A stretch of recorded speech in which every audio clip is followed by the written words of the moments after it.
안녕하세요. 고용노동부 위탁운영기관 잠모아입니다. 요즘 직장 내 괴롭힘이 많은 이슈가 되고 있는데 저희도 직장 내 괴롭힘 예방 교육을 위해 자료를 좀 준비해 보았습니다.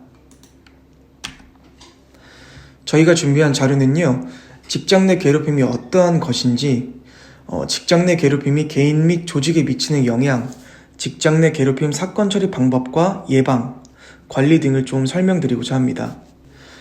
먼저 직장 내 괴롭힘이 어떠한 것인지 좀 설명드리겠습니다.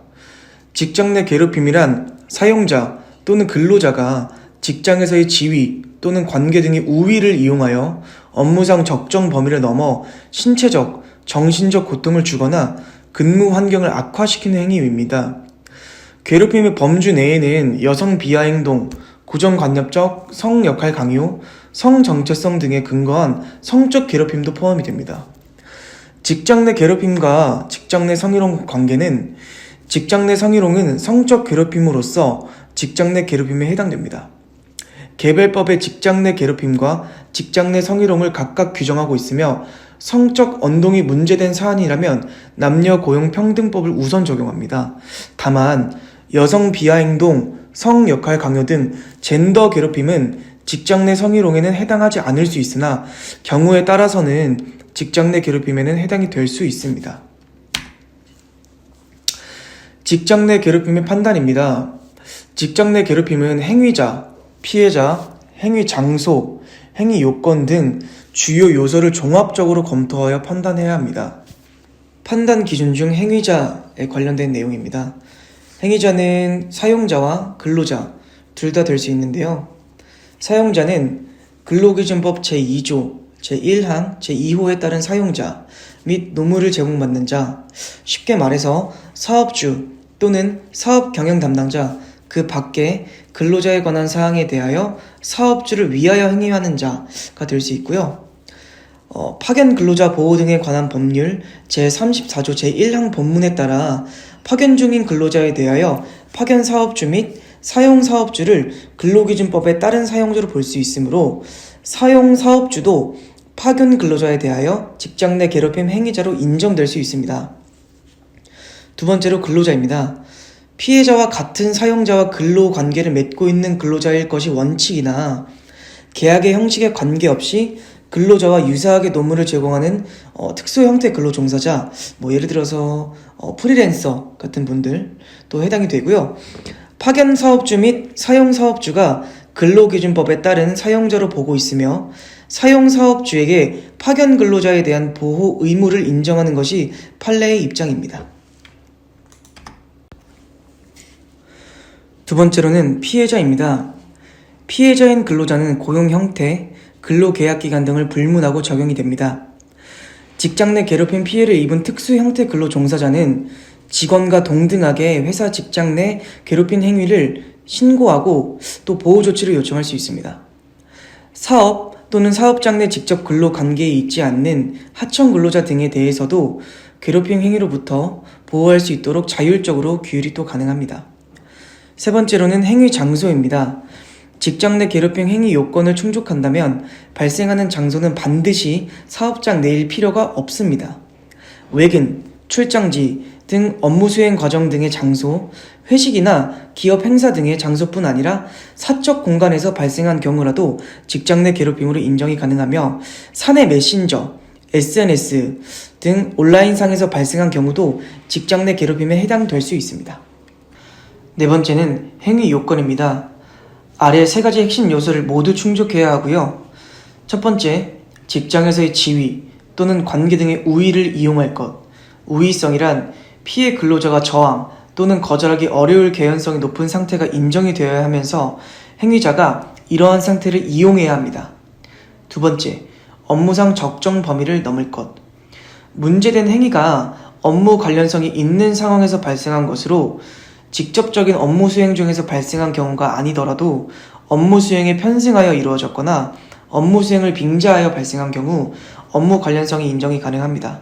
다만 업무상 지시, 주의 명령이 사회 통념상 업무적으로 필요성이 있다고 인정이 될 경우에는 직장 내 괴롭힘으로 인정하기는 좀 어려울 수 있다라고 알고 계시면 될 것 같고요. 세 번째는 신체적, 정신적 고통을 주거나 근무 환경을 악화시키는 행위일 것입니다. 근무 환경을 악화시키는 것이란 그 행위로 인하여 피해자가 능력을 발휘하는 데 간과할 수 없을 정도의 지장이 발생하는 것을 의미하고요. 행위자의 의도가 없었더라도 그 행위로 신체적, 정신적 고통을 받았거나 근무 환경이 악화되었다면 인정을 받으실 수 있습니다. 다음은 저희가 이제 직장 내 괴롭힘 산업재해 현황을 좀 표로 나타냈는데요. 직장 내 괴롭힘으로 인하여 근로복지공단에서 산업재해로 승인받은 재해자 수는 09년부터 지금 18년까지 지속적으로 단계적으로 지금 증가 추세를 보이고 있고요. 그렇게 요즘 들어서 직장 내 괴롭힘이 좀 더 많이 발생이 되고 있다라고 알고 계시면 될 것 같습니다. 재해자 중 성별 분포는 여성 77명, 남성 54명으로 여성이 전체 59%를 차지하고 있습니다. 개인, 집단 형태별 분포는 개인적 괴롭힘이 70명, 53%고요. 집단적 괴롭힘이 61명, 47%로 비슷한 추세를 좀 보이고 있습니다. 다음은 저희가 유형별 현황을 좀 정리해봤는데요. 최근 3년간 직장 내 괴롭힘 유형별 분포는 복합 2가지 이상이 50명으로 가장 많았으며 성적 괴롭힘 22명, 정신적인 괴롭힘 18명, 경제적인 괴롭힘 11명, 과대한 요구 10명 순으로 좀 나타났습니다. 다음은 저희가 직장 내 괴롭힘 유형 및 제 사례를 좀 설명드리려고 합니다. 첫 번째, 신체 괴롭힘, 직접적 폭행, 물건을 던지는 등의 공격, 붙잡음, 감금, 신체 위해를 가하는 행위, 위압적 태도 등이 있고요. 두 번째로는 정신적 괴롭힘, 부적절한 질책, 문구, 주의, 퇴직을 권고하는 발언, 누명, 트집, 불평등한 취급, 재촉, 폭언 등이 있습니다. 세 번째로는 성적 괴롭힘이 있는데요. 성적 혐오감을 느끼게 하는 말이나 행동을 하는 것이 이것에 대한 포함이 좀 될 것 같고요. 네 번째로는 경제적 괴롭힘이 있는데 경제 불이익, 제재, 부당한 평가, 성과에 대한 언급, 사실상의 해고와 같은 고용 종료, 권고사직 등이 있습니다. 다섯 번째로는 이제 인간관계에서의 괴롭힘이 있습니다. 낮은 업무평가 내용 유포, 다른 사람들과의 소통 저지, 불리한 목적으로 부서 이동, 배치 전환, 조롱, 무시, 예의 없는 행동 등이 있습니다.